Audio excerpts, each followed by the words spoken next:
ZEE5 ಇರುವಾಗ ನೀವು ನಿಮ್ಮ ನೆಚ್ಚಿನ ಶೋಗಳನ್ನ ಎಂದಿಗೂ ಮಿಸ್ ಮಾಡಿಕೊಳ್ಳುವುದಿಲ್ಲ. ಅದು ಸಂಪೂರ್ಣ ಉಚಿತವಾಗಿ. Subbu Subbu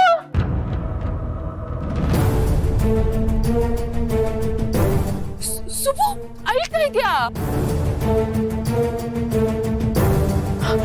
Are you serious?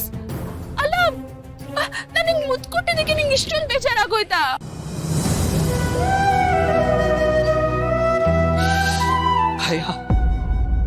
ಭಯ ಆಯ್ತು ಮೇಡಮ್. ಭಯ ಯಾಕೆ? ನೀವೇನು ಅಂತ ನನಗೆ ಚೆನ್ನಾಗಿ ಗೊತ್ತು. ಆದ್ರೆ ಇವತ್ತಾದ ಹಾಗೆ ಅವತ್ತು ನೀವು ನನ್ನ ತಪ್ಕೊಂಡ್ರಿ.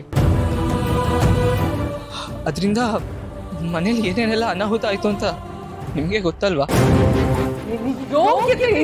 ಈ ಮನೆ ಯಜಮಾನಿನೇ ಮುಟ್ಟಿದ್ದೆ ನೀನು.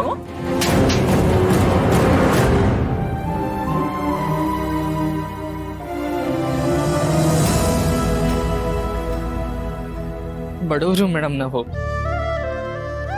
ನಮ್ಗೆ ಭಾವನೆಗಳಿಗಿಂತ ಬದುಕು ಮುಖ್ಯ ಆಗಿರುತ್ತೆ. ನಿಮ್ಗೆ ಖುಷಿ ಆದಾಗ್ಲೋ ದುಃಖ ಆದಾಗ್ಲೋ ಅದನ್ನ ನೀವು ನನ್ನ ಹತ್ರ ಹಂಚ್ಕೋಬಹುದು. ಅದರಿಂದ ನಿಮ್ಮ ಖುಷಿ ಜಾಸ್ತಿನೂ ಆಗಬಹುದು, ದುಃಖ ಕಮ್ಮಿನೂ ಆಗಬಹುದು.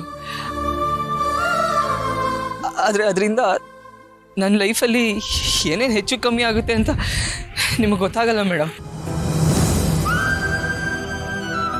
ಮೇಡಮ್, ಯಜಮಾನ್ರು ನಿಮಗೆ ತಂದೆ ಮಾತ್ರ, ಆದರೆ ನನ್ನ ಪಾಲಿಗೆ ಅವ್ರ ದೇವರು.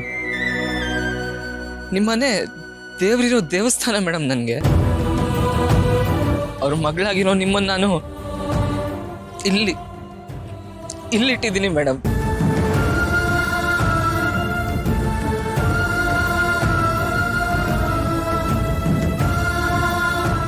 ಅಂಥದ್ರಲ್ಲಿ ಇವತ್ತಾಗಿದ್ದ ಘಟನೆನ ಯಜಮಾನ್ ಏನಾದ್ರೂ ನೋಡಿದಿದ್ರೆ ಏನಾಗ್ತಾ ಇತ್ತು ಅಂತ ಯೋಚನೆ ಮಾಡಿದ್ದೀರಾ? ಇಲ್ಲ,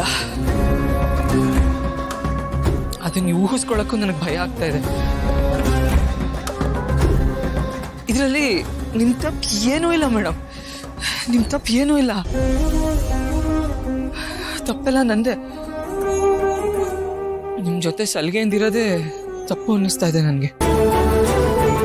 ನೀವು ಆಳೋ ದಣಿ ಮೇಡಮ್, ಆದರೆ ನಾನು ನಿಮ್ಮ ಹತ್ರ ಕೆಲಸ ಮಾಡೋ ಆಳುಗೂ ತುಂಬಾ ಅಂತರ ಇದೆ ಮೇಡಮ್. ನಮ್ಮಿಬ್ರು ಮಧ್ಯ ಆ ಅಂತರ ಯಾವಾಗ್ಲೂ ಇರೋದೆ. ಯಜಮಾನ್ರು ತುಂಬಾ ಪ್ರೀತಿಯಿಂದ ನೀನು ಆ ಮನೆಯಲ್ಲಿ ಒಬ್ಬ ಅಂತ ನನಗೆ ಹೇಳಿರ್ತಾರೆ. ಆದ್ರೆ ಆ ಪ್ರೀತಿನ ಸಲಿಗೆಯಾಗಿ ತಗೊಳ್ಳೋದು ತಪ್ಪು. ಇಂಥದ್ದೆಲ್ಲ ಆದಾಗ ಆ ಪ್ರೀತಿನ ದುರುಪಯೋಗ ಪಡಿಸ್ಕೋತಿದ್ದೀನೇನೋ ಅಂತ ಅನ್ಸುತ್ತೆ ನನಗೆ. ನಾನು ಆ ಮನೆಯವನೇ ಅಲ್ವಾ ಅಂತ ಹೇಳೋದು ಅವ್ರ ದೊಡ್ಡ ಗುಣ. ಆದರೆ ನಾನು ಆ ಮನೆಯವನೇ ಅಲ್ವಾ ಅನ್ನೋ ಒಂದು ಭ್ರಮೆ ಬಂದ್ಬಿಟ್ರೆ ಅದು ನನ್ನ ಸಣ್ಣತನ ಆಗ್ಬಿಡುತ್ತೆ ಮೇಡಮ್. ನಾನೇನಾದರೂ ತಪ್ಪು ಮಾತಾಡಿದರೆ ದಯವಿಟ್ಟು ಕ್ಷಮಿಸ್ಬಿಡಿ ಮೇಡಮ್. ಆದರೆ ಇನ್ನು ಮುಂದೆ ನಾನು ಈ ಥರ ಮಾತಾಡ್ದಿರೋ ಹಾಗೆ ಇಬ್ಬರು ಇದ್ಬಿಟ್ರೆ ಒಳ್ಳೇದು. ZEE5 ಆಪ್ ಡೌನ್ಲೋಡ್ ಮಾಡಿ ಎಲ್ಲಾ ಸಂಚಿಕೆಗಳನ್ನು ಸಂಪೂರ್ಣ ಉಚಿತವಾಗಿ ನೋಡಿ.